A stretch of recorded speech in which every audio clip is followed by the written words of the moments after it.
الحمدللہ رب العالمین والعاقبۃ للمتقین الصلاۃ والسلام علی خاتم الانبیاء والمرسلین۔ السلام علیکم ناظرین اکرام، آج ہم بات کریں گے بدگمانی اور غیبت کے بارے میں۔ یہ وہ دو بیماریاں ہیں، یہ وہ دو نسور ہیں جو ہمارے معاشرے میں گہرائی تک پیوست کر چکی ہیں۔ بہت سی کثیر تعداد لوگوں کی، مردوں کی اور عورتوں کی اس بیماری میں مبتلا ہے، اور اس بیماری نے ہمارے معاشرے کی، ہمارے خاندانی نظام کی، ہماری سوسائٹی کی دھجیاں اڑا کر رکھ دی ہیں۔ اس سے قطع نظر کہ یہ کتنا بڑا جرم اور کتنا بڑا گناہ ہے، لوگ بدقسمتی سے اس سے باز نہیں آتے۔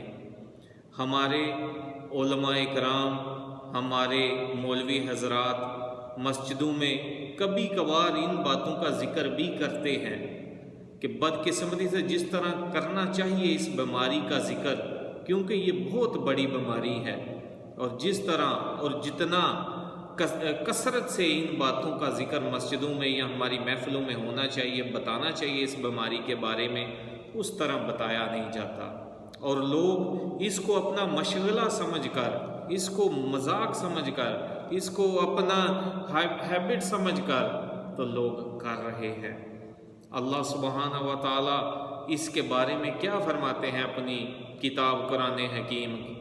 اللہ سبحانہ و تعالی سورہ حجرات میں فرماتے ہیں، یا ایھا الذین آمنوا اجتنبوا کثیرا من الظن، اے ایمان والو بہت زیادہ گمان کرنے سے بچو، ان بعض الظن اسم، کیونکہ بہت سی بدگمانیاں جو ہیں وہ گناہ ہوتی ہیں، ولا تجسسوا ولا یغتب بعضکم بعضا، اور ایک دوسرے کے عیب، ایک دوسرے کے بید نہ ٹٹولا کرو، اور ایک دوسرے کی غیبت نہ کرو۔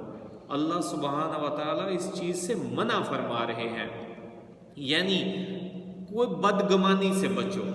ہمارے معاشرے میں کیا ہے، اگر کوئی بات نہ بھی ایسی ہو، عام سی کوئی بات یا کوئی جھوٹی بات بھی سننے کو ملے تو ہم اس میں بہت سی گمان کرنا شروع کر دیتے ہیں، اور اس جدید دور میں میڈیا نے اس چیز کو بہت پھیلایا ہوا ہے۔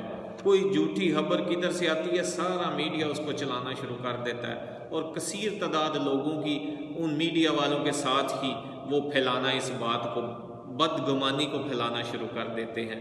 لیکن اللہ سبحانہ و تعالیٰ نے سختی سے منع کیا ہوا ہے کہ آپ دوسروں کے بارے میں اچھا گمان رکھو، جب تک آپ کو صحیح اور حقیقت بات کا پتہ نہ چل جائے۔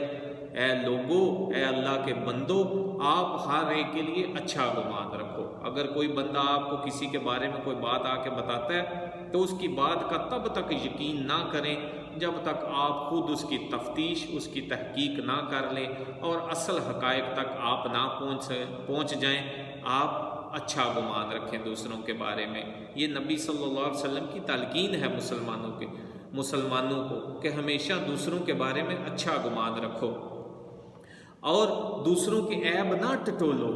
اس چیز نے بھی ہمارے معاشرے کو تباہ کر کے رکھ دیا ہوا ہے کہ ہم اپنے بارے میں فکر کرنے کی بجائے دوسروں کے عیب دیکھ رہے ہوتے ہیں، دوسروں کے عیب ٹٹولتے ہیں، حالانکہ ہم نے کسی کے بارے میں کوئی جواب نہیں دینا، ہم سے کسی کے بارے میں کوئی پوچھ نہیں ہوگی۔ ہم نے سب سے پہلے اپنے بارے میں اللہ سبحانہ و تعالیٰ کو جواب دینا ہے، یا ان لوگوں کے بارے میں جو ہماری کفالت میں ہیں یا جن کے ساتھ ہمارا واسطہ پڑتا ہے، لیکن سب سے پہلے میں نے اللہ تعالیٰ کو جواب دے ہونا ہے۔ قیامت والے دن مجھ سے پوچھا جائے گا میرے اعمال کے بارے میں، کسی کے اعمال کے بارے میں مجھ سے کچھ نہیں پوچھا جائے گا، چاہے وہ میری ماں ہے، باپ ہے، بہن ہے، بھائی ہے، جو بھی وہ اعمال کرتے ہیں ان کے اعمال ان کے ساتھ ہیں۔ میرے اعمال کے بارے میں مجھ سے پوچھا جائے گا۔ اس لیے ہم دوسروں کو اچھی تلقین تو کر سکتے ہیں، اچھی بات تو بتا سکتے ہیں، لیکن ان کے عیب ٹٹولنے کی ہمیں بالکل ہرگز اجازت اسلام نہیں دیتا۔ اور غیبت تو استغفراللہ ہمارے معاشرے میں لوگوں کو پتہ بھی ہے، کثیر تعداد میں ایسے ہیں کہ جن کو شاید پتہ ہی نہ ہو کہ یہ کتنا بڑا جرم ہے، کتنا بڑا گناہ ہے، اور جن لوگوں کو پتہ بھی ہے وہ بھی باز نہیں آتے غیبت کرنے سے۔ اور غیبت نے ہمارے معاشرے کی جو دھجیاں اڑا دی ہوئی ہیں۔ ایک جو عادت اکثر اب ہمارے معاشرے میں پائی جاتی ہے، یا جو میں نے دیکھا ہے، وہ یہ ہے کہ اگر کوئی بندہ آپ کو کوئی بات سنا رہا ہے کسی کے بارے میں، تو اس کی برائی کر رہا ہے، تو آپ بس سن رہے ہیں اور ہوں ہاں کر رہے ہیں، لیکن وہ بندہ کیا کرے گا جب وہ دوسرے بندے کے پاس جائے گا جس کی وہ خود برائی بیان کر رہا تھا، تو ادھر جا کے کیا کہے گا کہ فلاں شخص تمہارے بارے میں ایسا کہہ رہا تھا۔ یہ نہیں کہے گا کہ میں کہہ رہا تھا، اس کو کہے گا کہ فلاں شخص تمہارے بارے میں ایسا کہہ رہا تھا۔ اس سے ہمارے معاشرے، ہماری سوسائٹی جو ہے، ہمارا خاندانی نظام ہے، اس کو بڑی کاری ضرب لگی ہوئی ہے۔ ہمارا معاشرہ ان عادتوں کی وجہ سے اتنی زیادہ خرابیاں اور برائیوں کا شکار ہے۔ اللہ سبحانہ و تعالیٰ نے اسی لیے اس چیز سے منع کیا ہوا ہے، اور غیبت کرنے کو اللہ تعالیٰ نے مثال دی ہوئی ہے۔ اللہ تعالیٰ فرما رہے ہیں آیحب احدکم ان یاکل لحم اخیہ میتا فکرہتموہ، کہ کیا تم میں سے کوئی بھی یہ پسند کرتا ہے کہ وہ اپنے مرے ہوئے بھائی، اپنے مردہ بھائی کا گوشت کھائے؟ تم میں سے کوئی بھی اس کو پسند نہیں کرے گا، تمہیں کراہت ہوگی، تمہیں گن آئے گی اس چیز سے۔ یہ اتنا بڑا جرم ہے کہ اپنے مردہ بھائی کا گوشت کھانے کے برابر ہے، لیکن استغفر اللہ، لا حول ولا قوت الا باللہ، بدقسمتی سے ہمارے معاشرے میں غیبت عام ہے۔ اللہ تعالیٰ پھر فرما رہے ہیں واتقوا اللہ، اللہ سے ڈرو، ان اللہ تواب الرحیم، اور اللہ تعالیٰ توبہ قبول کرنے والا اور رحم کرنے والا ہے۔ نبی صلی اللہ علیہ وسلم جب غیبت کے بارے میں بتا رہے تھے، تو صحابہ اکرام نے پوچھا ہے اللہ کے رسول، اگر وہ جو بات ہم بیان کر رہے ہیں کسی کے بارے میں، کوئی برائی اگر اس میں موجود ہے تو بھی یہ غیبت ہے؟ تو آپ صلی اللہ علیہ وسلم نے فرمایا یہی تو غیبت ہے۔ کیوں کہ اگر اس میں وہ برائی موجود نہیں ہے تو وہ تو بہتان ہے، وہ ایک علیحدہ گناہ ہے، لیکن غیبت یہی ہے کہ آپ کسی کی غیر موجودگی میں کسی کا ذکر اس طرح کریں کہ جب وہ بات کا اس کو پتہ چلے یا اس کے سامنے وہ بات جائے تو اس کو وہ بری لگے، یہ غیبت ہے۔ ہمارے معاشرے میں بدقسمتی سے لوگ کہتے ہیں جی ہم تو جو ہوئی بات ہے وہ کر رہے ہیں۔ اے اللہ کے بندو، جو بات ہوئی ہے جو اچھی نہیں ہے، یا کسی میں کوئی نقص ہے یا برائی ہے، یہی تو غیبت ہے۔ اگر بات نہیں ہوئی یا وہ برائی نہیں ہے اس میں، وہ تو ایک علیحدہ گناہ ہے، وہ بہتان ہے۔